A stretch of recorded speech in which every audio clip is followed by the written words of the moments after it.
Kami menyadari bahwa hidup kami sepenuhnya adalah milik Tuhan. Engkau sudah memanggil kami, memilih kami jauh sebelum dunia dijadikan, bahkan Engkau sudah menebus dosa-dosa kami melalui kematian-Mu di atas kayu salib. Oleh sebab itu, hati kami sore hari ini penuh dengan ucapan syukur, ya Tuhan, biarlah persekutuan yang indah ini boleh membawa kami semakin dekat dengan Tuhan, semakin mengerti kehendak Tuhan di dalam kebenaran firman-Mu.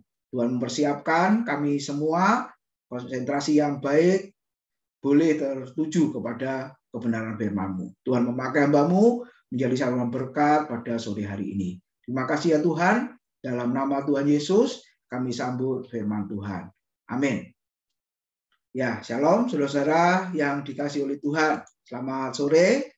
Nah, firman Tuhan pada sore hari ini, saudara, terambil di dalam surat Efesus pasal yang ke-5, ayat yang ke-14 sampai dengan ayat yang ke-17.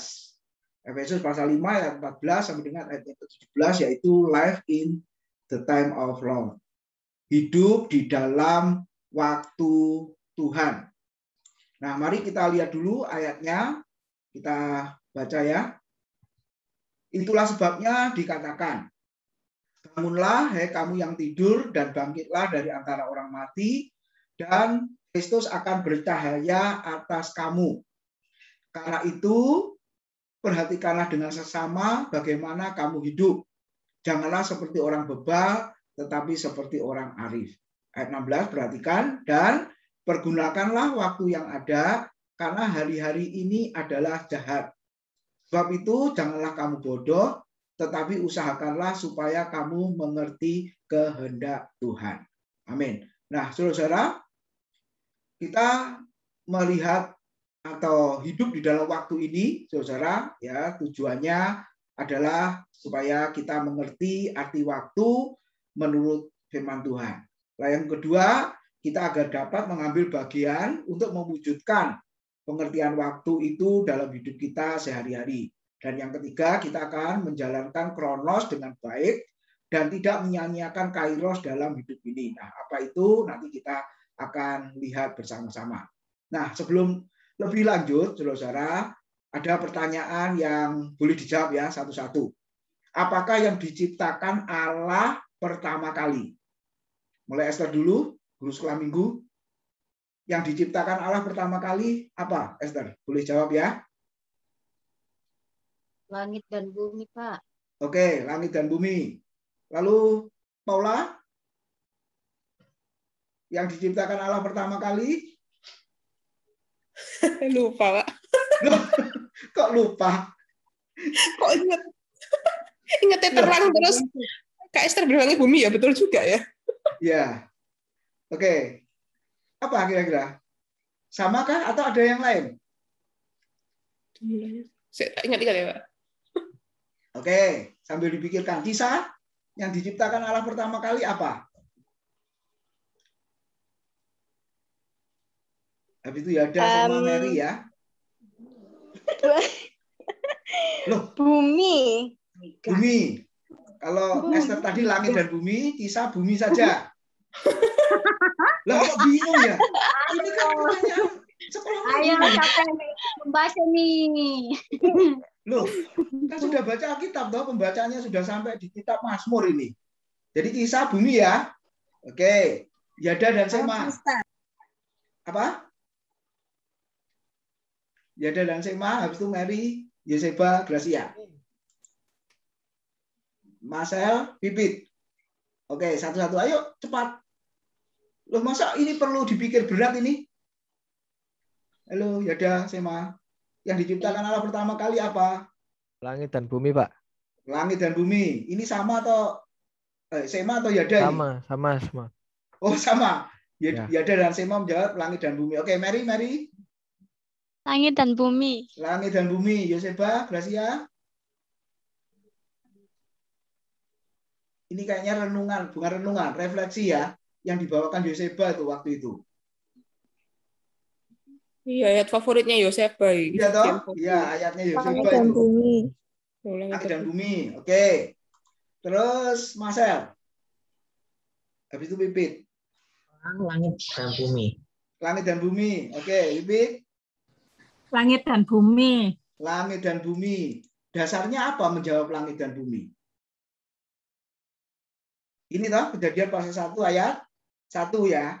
Nah, bunyinya pada mulanya Allah menciptakan langit dan bumi. Coba dilihat ayatnya di layar itu, coba renungkan. Mungkin ada jawaban yang berubah sehubungan dengan tema yang kita renungkan pada malam hari ini. Kalau begitu apa yang diciptakan Allah pertama kali?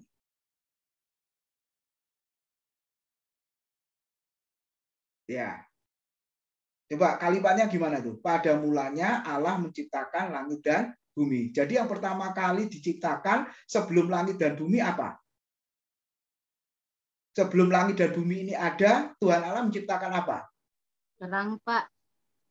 Oh, terang. Lalu terang itu jadi. Oke. Ayat 1 ini saja, nggak usah lihat ayat 2, 3, dan seterusnya. Ketemu nggak?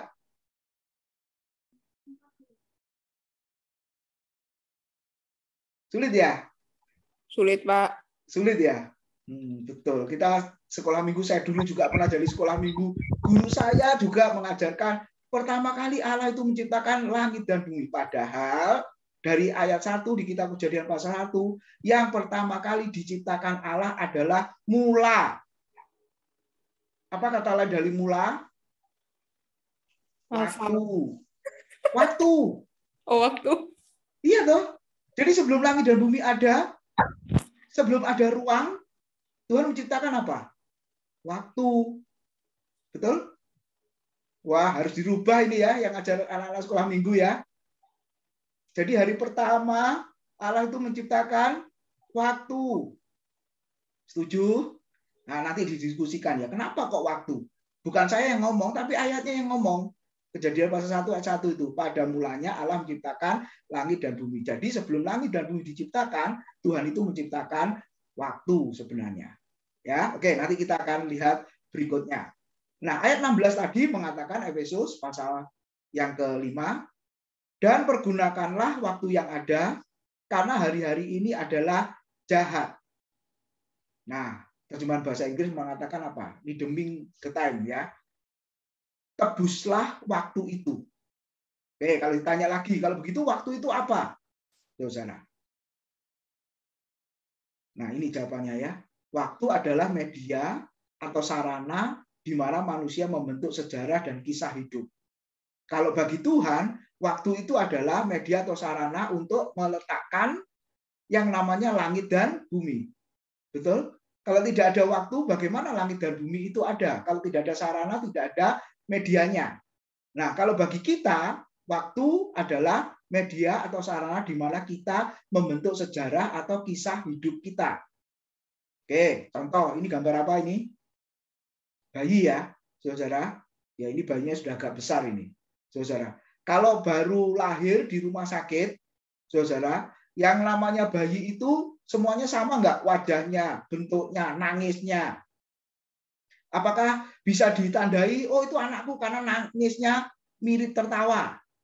Yang satu berkata, oh ini nangisnya sambil teriak-teriak. Oh ini anakku, apa begitu saudara?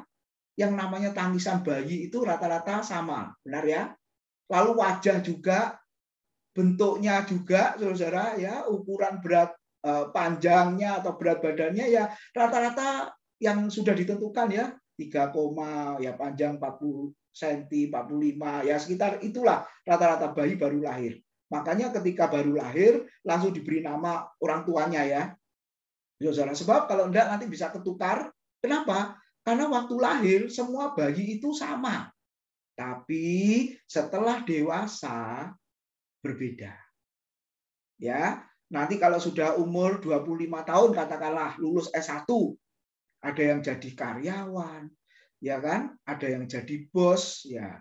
Ada yang jadi notaris seperti Paula, ada yang jadi hamba Tuhan mungkin, ada juga yang jadi apa saudara? Dokter lah dan lain sebagainya. Ada juga yang jadi preman, ada yang juga jadi penjahat. Benar? Jadi waktu lahir semua sama, bayi. Tapi setelah dewasa berbeda. Nah, yang menyebabkan berbeda, saudara, nah itu tadi karena tinggal di dalam waktu, ya, hidup di dalam waktu itu. Nah, waktu itulah yang dikatakan sarana atau media di mana manusia membentuk sejarah dan kisah hidup. Dia sekolah baik-baik, ya, belajar baik-baik, jadinya seperti ini. Yang ini kacau balau, ya jadinya seperti itu, saudara-saudara. Nah, apakah waktu bisa ditebus? Tadi terjemahan literalnya berkata, pergunakanlah waktu yang ada itu adalah tebuslah waktu itu. Apakah waktu bisa dibeli atau ditebus? Nah, orang mungkin berpikir waktu sepertinya bisa dibeli. Contoh, orang yang bekerja dapat upah. Benar ya, saudara? Nah, ini hasilnya dari waktu yang aku pakai untuk bekerja. Ini aku dapat upah. Tapi sebenarnya dapat upah itu bukan karena waktunya, saudara-saudara. Ya, tapi karena tenaganya yang dia sudah keluarkan. Jadi sebenarnya waktu tidak bisa dibeli, tetapi saya dan saudara bisa atau dapat menghargai waktu itu atau memanfaatkan waktu itu atau menyia-nyiakan waktu itu. Makanya Paulus memberi perintah di situ, dan pergunakanlah waktu yang ada, tebuslah waktu itu karena hari-hari ini adalah jahat. Nah, dimulai dengan kata karena itu, saudara-saudara. Kenapa? Nah, jawabannya ada di dalam ayat yang ke-14 tadi. Dikatakan, itulah sebabnya dikatakan, bangunlah hai kamu yang tidur dan bangkitlah dari antara orang mati, dan Kristus akan bercahaya atas kamu. Dimulai dengan kata karena itu. Karena apa? Ada di ayat yang ke-14, yaitu jemaat Efesus bangun dari tidur, terjemahan lain, bangun dari suka tidur. Siapa di antara saudara yang suka tidur? Jadi kalau ditanya, apa kegiatanmu? Tidur. Apa hobimu? Tidur. Apa keinginanmu? Tidur. Saudara, ada nggak orang yang jawabnya seperti itu? Mungkin saudara berkata nggak ada. Tapi bagi saya ada, saudara-saudara. Ya, ketika saya tanya, lagi ngapain? Turu katanya, tidur gitu ya. Ngerjain apa? Tidur. Pokoknya jawabannya satu kata aja, tidur. Sebenarnya bukan tidur, males gitu ya, saudara-saudara. Nah, ayat 14 tadi mengatakan, kamu yang sudah bangun dari tidur, yang sudah bangkit dari kematian. Nah, nanti akan saya jelaskan di eksposisi surat Efesus ya, setiap nanti Selasa depan ini, saudara-saudara, bangkit dari kematian rohani karena sudah dibangkitkan oleh Kristus. Jadi kondisi orang Kristen percaya Yesus yang sudah bangun dari tidur, ya, bangkit dari kehidupan kerohanian yang mati, maka bisa mempergunakan waktu atau menebus waktu itu. Nah, menunjukkan orang Kristen Efesus yang sudah diselamatkan. Ya, bahasanya adalah lahir baru dan sudah hidup menjadi anak-anak terang secara status menjadi manusia baru. Jadi seperti sore hari ini, saya dan saudara yang sudah lahir baru, yang sudah diselamatkan, yang sudah memiliki status baru menjadi anak-anak terang, maka harus bisa mempergunakan atau menebus waktu itu. Nah, bagaimana caranya, saudara? Nah, yang pertama, firman Tuhan tadi mengatakan hiduplah dengan bijaksana. Ya, hiduplah dengan bijaksana. Kata lain dikatakan arif di situ ya. Di dalam ayat yang ke-15 tadi, karena itu perhatikanlah dengan seksama bagaimana kamu hidup, janganlah seperti orang bebal tetapi seperti orang arif ya, atau bijaksana. Ya, lawannya bodoh ya. Nah, saya kasih contoh Kejadian 2:16-17. Adam dan Hawa itu disebut bodoh. Nah, konteks bodoh di sini adalah tidak mengerti firman, tidak memahami maksud Tuhan. Itu yang dikatakan bodoh. Berkali-kali ya Tuhan Yesus mengatakan kepada muridnya, terutama Lukas 24, itu Kleopas dengan temannya yang tidak mengerti kitab suci. Lalu Yesus berkata, betapa lambannya hatimu. Hei kamu orang bodoh, katanya. Karena kamu tidak mengerti kitab suci. Gitu ya. Jadi kita lihat Adam dan Hawa tidak mengerti firman Tuhan waktu itu. Tuhan berfirman apa? Semua pohon dalam taman ini boleh kau makan buahnya dengan bebas. Perhatikan, semua pohon dalam taman ini boleh kau makan buahnya dengan bebas. Tapi ular, ya, di situ boleh dikatakan si iblis, karena iblis itu kan punya 4 nama kan, Wahyu pasal yang ke-12 ayat 7-9, dia disebut ular tua, naga besar, iblis dan Satan. Nah, itu ya. Jadi punya 4 nama, keren dia saudara-saudara ya. Nah, iblis berkata, ular berkata, tentulah Allah berfirman, semua pohon dalam taman ini apa? Jangan kamu makan buahnya, bukan, Tuhan Allah memerintahkan semua pohon dalam taman ini boleh kau makan buahnya dengan bebas. Tapi si iblis berkata, semua pohon dalam taman ini jangan kamu makan. Nah, akhirnya bingung nggak ini, saudara? Mengikuti keinginan Tuhan boleh dimakan semuanya, tapi si iblis berkata jangan dimakan. Nah, ini kalau tidak mengerti kan akhirnya bingung, kemudian ikut apa yang dikatakan oleh si iblis itu. Nah, firman Tuhan mengajar, hiduplah dengan bijaksana ketika saudara-saudara mengerti firman. Ingat apa yang dikatakan Yesus dalam perumpamaan ya, Matius pasal yang ke-7 itu tentang orang yang membangun rumah. Kalau orang mendengar perkataanku, kemudian mengerti dan melakukannya, ia bagikan orang yang bijaksana yang membangun rumahnya di atas batu karang. Datanglah angin, hujan, banjir, ya rumah itu tetap kuat. Tapi sebaliknya, orang yang mendengar firman tapi nggak melakukan. Kenapa tidak melakukan? Karena tidak mengerti bagaimana bisa melakukannya. Ia sama seperti orang yang bodoh yang membangun rumahnya di atas pasir. Datanglah angin, hujan, banjir, robohlah rumah itu dan hebatlah kerusakannya. Jadi yang pertama, saudara-saudara, sebagai anak Tuhan, kita harus semakin bijaksana, arif, dalam arti semakin mengerti, memahami firman-Nya. Berapa lama menjadi orang Kristen? Mengertikah firman Tuhan? Kita sudah membaca Alkitab setiap hari? Mengertikah yang kita baca? Saudara, sudah ditambah dengan renungan. Nah, saya berharap kita yang menyaksikan, kita semakin dibuat mengerti. Itu yang pertama. Contoh, saudara. Orang Kristen Berea itu ya, Kisah Rasul 17 ayat 10-11, dikatakan setiap hari menyelidiki kitab suci, apakah yang dikhotbahkan Paulus dan Silas benar apa tidak. Jadi hamba Tuhan besar sekalipun, saudara, khotbahnya itu dinilai atau diteliti. Ya, benar apa tidak. Yang kemarin viral di YouTube itu, ya hamba Tuhan terkenal mengajarkan apa? Ada 3 jalan sampai ke surga. Waduh, Alkitab mengatakan hanya 1 jalan, ini ada 3 jalan atau 3 cara. Sehingga ada hamba Tuhan yang mengcounter, suruh ubah ajaranmu katanya. Karena ajaran itu menyesatkan. Ayatnya betul yang disampaikan 3 cara, 3 jalan sampai ke surga. Tapi konteksnya kan itu beda-beda. Jadi istilahnya comot sana, comot sini nggak nyambung, saudara-saudara. Nah, makanya perlu diteliti, perlu diuji, gitu ya. Nah, yang kedua ini yang luar biasa. Seorang yang namanya Apolos. Coba Kisah Rasul 18 ayat 24-26 ya, saya baca. Lihat, ini orang yang hebat.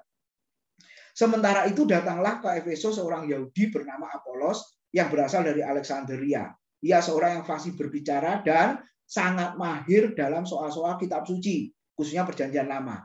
Ia telah menerima pengajaran dalam jalan Tuhan, dengan bersemangat ia berbicara dan dengan teliti ia mengajar tentang Yesus, tetapi ia hanya mengetahui baptisan Yohanes. Lalu ayat 26. Ia, Apolos, mulai mengajar dengan berani di rumah ibadat. Tetapi setelah Priskila dan Aquila, ini rekan Paulus, sama-sama tukang tenda ya, mendengar ajarannya, mereka membawa Apolos ke dalam rumah mereka dan dengan teliti menjelaskan kepadanya jalan Tuhan.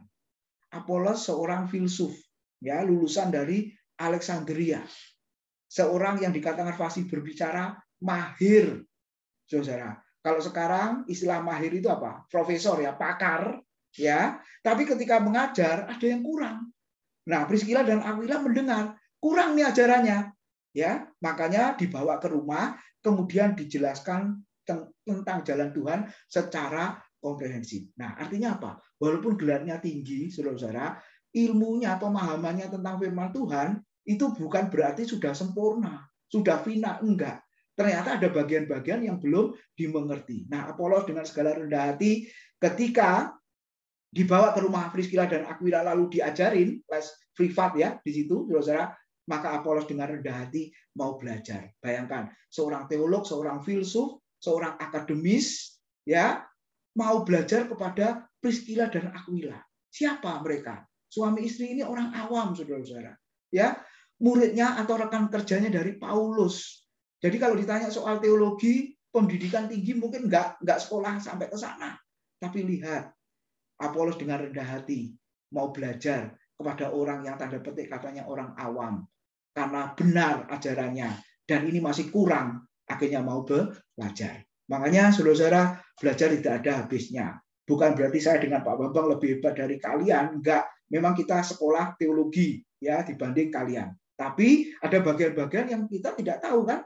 Seperti Paula kemarin bahas soal media sosial. Saya terus terang nggak tahu. Undang-undang itu ya, ITE itu, ya terus terang saya hanya dengar-dengar saja kan. Ternyata nggak boleh seperti itu dan lain sebagainya. Akhirnya ilmu kita, ya kemampuan, kemahiran kita itu saling melengkapi satu dengan yang lain. Itulah proses dari pembelajaran, saudara. Nah, kita lihat di situ ya. Nah, ini gambarnya. Sejak kecil sudah baca Alkitab, gitu ya, saudara, merenungkan firman Tuhan. Nah, lalu yang kedua, sedikit lagi, pergunakanlah waktumu tadi.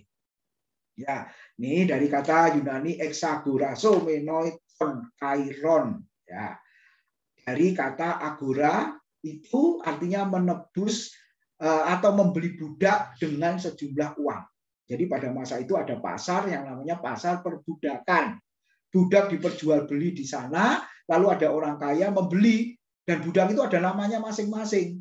Lalu ada tawar-menawar, ya sama seperti saudara membeli barang begitu ya, tawar-menawar dan lain sebagainya. Lalu setelah diberi, maka ada kata X. Ya, X itu artinya keluar. Jadi dikeluarkan dari pasar perbudakan itu karena sudah menjadi milik tuan yang baru. Nah, kata pergunakanlah dari kata Yunani ini. Nah, artinya apa? Tadi terjemahan bahasa Inggris mengatakan, ya tebuslah waktu itu, sebenarnya arti lebih mendetail adalah rampaslah atau boronglah waktu itu. Nah, apa artinya? Pernah lihat ibu-ibu yang borong apa? Katakanlah makanan gitu ya. Karena sudah mau habis tinggal 6 diborong semua. Karena ini dia punya duit banyak, diborong semua. Pernah lihat seperti itu? Atau mamamu juga borong-borong begitu, saudara-saudara, seolah-olah besok dunia ini akan runtuh sehingga tidak ada kesempatan lagi belanja ya.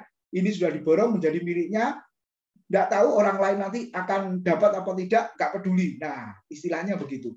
Ketika firman Tuhan mengatakan pergunakanlah waktu yang ada, ambillah, rampaslah, boronglah waktu itu, seolah-olah sudah tidak ada waktu lagi.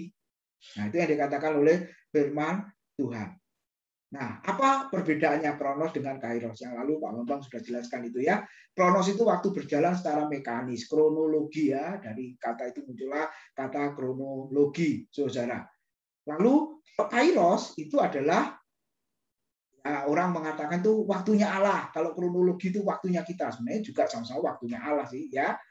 Seketika Tuhan Allah tadi menciptakan, pada mulanya Allah menciptakan langit dan bumi. Nah, dia itu pertama kali ciptakan apa? Waktu. Jadi segala waktu, saudara, itu adalah miliknya Tuhan karena Dia yang menciptakan. Nah, Kairos itu artinya momen atau kesempatan atau saat yang baik atau benar di dalam waktu yang tidak akan terulang lagi. Contoh, pengalaman kelahiran barumu itu satu kali ya, nggak akan terulang, saudara ya.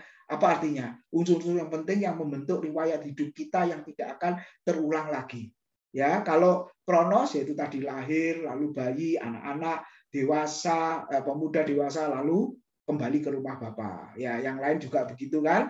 Memang bukan untuk kita yang mengalami, tapi yang lain kan mengalami kelahiran, bayi, anak-anak, dan seterusnya. Tapi kalau Kairos itu benar-benar boleh diterjemahkan kesempatan. Kalau sudah lewat, nggak mungkin terjadi lagi atau terulang lagi. Nah, ini gambar apa, saudara-saudara? Dua kesempatan. Dalam mitologi Yunani, ya dewa ini digambarkan rambut di kepala belakangnya botak, lalu kakinya memiliki sayap. Jadi ini kalau terbang itu cepat sekali. Nah, bagaimana caranya supaya bisa menangkap dewa ini? Karena kecepatannya luar biasa ketika terbang, saudara ya, kelihatan ada lalu lenyap.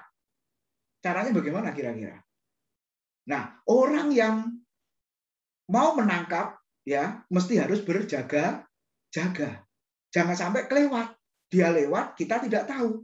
Nah, satu contoh ya, Gracia itu kan ada operasi dokter terkenal, saudara.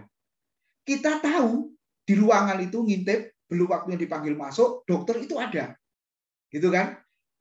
Lalu apa yang terjadi setelah berapa antrian masuk, kita masuk sudah nggak ada. Nah, lalu dokter satunya berkata, loh, dokter yang ini tadi kemana? Oh, sudah nggak ada, Pak. Jadi saya sampai guyon sama istri saya, wah ini penampakan ini, kadang-kadang hilang, kadang-kadang lenyap, lalu ada, saudara-saudara. Ya, Nah, kalau begitu solusinya bagaimana? Oh, kita harus siap terus, ya, siap terus, saudara, supaya apa? Bisa ketemu dokter itu. Nah, kita boleh belajar ya, yang namanya kairos itu adalah kesempatan ketika tidak diambil, tidak digunakan, tidak dimanfaatkan, hilang lenyap dan tidak akan terulang kembali. Nah, itu yang dikatakan oleh firman Tuhan itu tadi. Kemudian solusinya bagaimana? Saudara harus sadar, insaf, dan memiliki pengertian yang benar bahwa waktu harus dipertanggungjawabkan di hadapan Tuhan. Pertanyaannya yang kita renungkan, berapa banyak yang sudah kita sia-siakan dalam hidup kita? Ingat, Lukas 4 ayat 13 itu mengatakan iblis tidak pernah menyia-nyiakan waktu atau tidak pernah menyia-nyiakan kesempatan.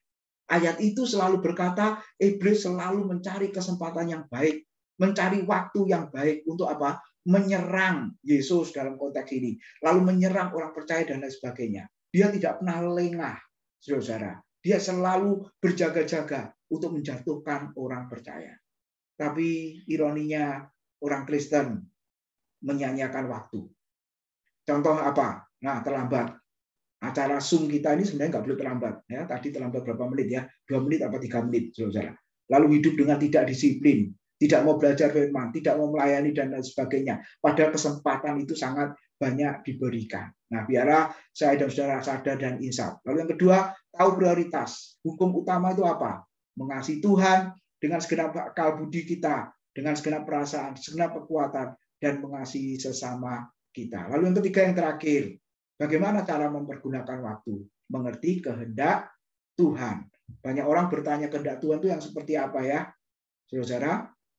Nah, kata mengerti tidak dapat dilepaskan dari unsur rasio. Sebagai orang Kristen, kita perlu memakai akal kita untuk mengerti kehendak Tuhan.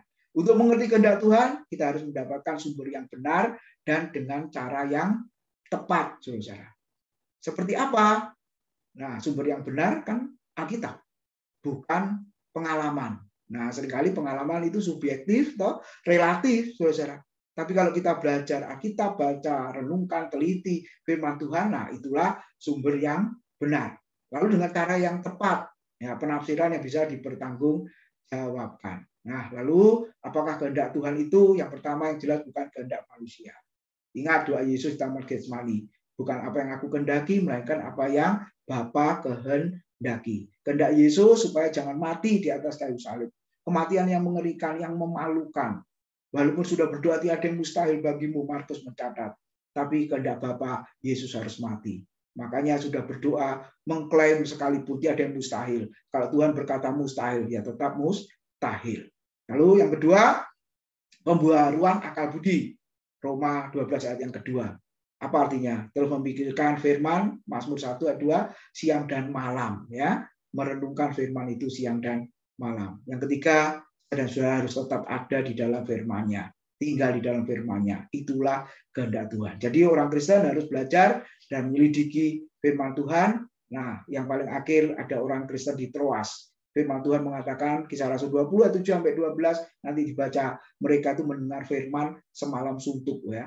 Wah, luar biasa itu. Nah, saya berharap saudara-saudara semua, kalau ingin mengerti firman Tuhan, kehendak Tuhan, menggunakan waktu sebaik-baiknya, kita membaca dan merenungkan firman-Nya. Amin. Tuhan memberkati. Mari kita berdoa terlebih dahulu. Terima kasih buat kebenaran firman-Mu, ya Tuhan. Biarlah kami menggunakan waktu sebaik-baiknya yang sudah Kau ciptakan dan yang sudah Kau berikan di dalam kehidupan kami. Kami boleh memakai masa muda kami, di dalam sekolah kami, di dalam pekerjaan kami, apapun yang Tuhan percayakan kepada kami. Kami tidak menyia-nyiakannya. Karena sangat berharga, karena waktu adalah milik-Mu, maka kami juga harus mempertanggungjawabkan di hadapan Tuhan. Kau memberkati anak-anak-Mu pada sore hari ini. Dalam nama Tuhan Yesus, kami sudah berdoa dan mengucap syukur. Amin.